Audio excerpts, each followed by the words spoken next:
दोस्तों, कहा जाता है कि पुराना दोस्त अपना पुराना साथी तो होता ही है जिसके ऊपर हम आंख बंद करके भरोसा कर सकते हैं। और ऐसा ही हाल है भारत और रशिया के क्षेत्र में। आप सभी को पता है कि देश के अंदर रबी की फसल का सीजन आ चुका है। और यदि आप में से हमारे दर्शक किसान होंगे तो आप सभी को पता है कि भारत के अंदर इस समय फर्टिलाइजर की शॉर्टेज है, खास करके डीएपी किसानों को मिल नहीं रहा है। अब इसके पीछे वजह यह है कि एक तो लाल सागर से जो व्यापार होता है वहां से हूती मिसाइल हमला कर रहे हैं, वहीं पर भारत यूरिया और डीएपी को इंपोर्ट करने के लिए काफी हद तक दूसरे देशों पर ही निर्भर है, क्योंकि हमारी जो फर्टिलाइजर की पूरी खपत है उसको हम खुद अपने संयंत्रों के माध्यम से उत्पादित नहीं कर पाते हैं और हमें दूसरे देशों को खाद से इंपोर्ट करना पड़ता है। इसलिए अब भारत सरकार ने इस डीएपी की किल्लत को दूर करने के लिए रशिया से मदद मांगी है।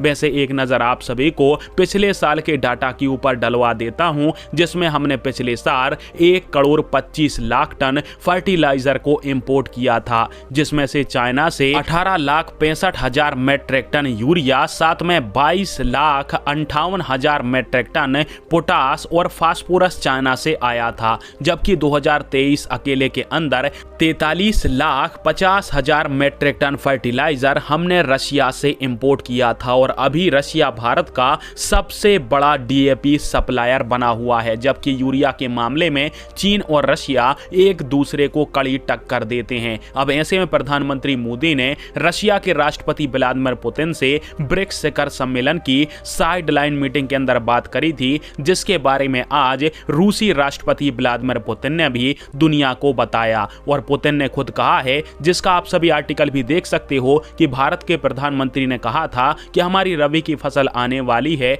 जिसके कारण से हमें डीएपी की आवश्यकता है और उसके लिए हमने भारत को सप्लाई खोल दी है अपने गोदामों की तरफ से। अब भारत रशिया से डीएपी इसलिए ज्यादा खरीदने लगा है, इसके पीछे बड़ी वजह है प्राइस की। यदि हम अमेरिका और चाइना से डीएपी को इंपोर्ट करते हैं तो अमेरिका और चाइना की जो मैक्सिमम प्राइस है वो $1,020 के आसपास रहती है पर टन के हिसाब से, जबकि रशिया भारत को 920 से $940 प्रति टन के हिसाब से डीएपी बेचा करता है। इसी कारण से 2022 से रशिया टॉप एक्सपोर्टर बना हुआ है डीएपी का भारत के लिए।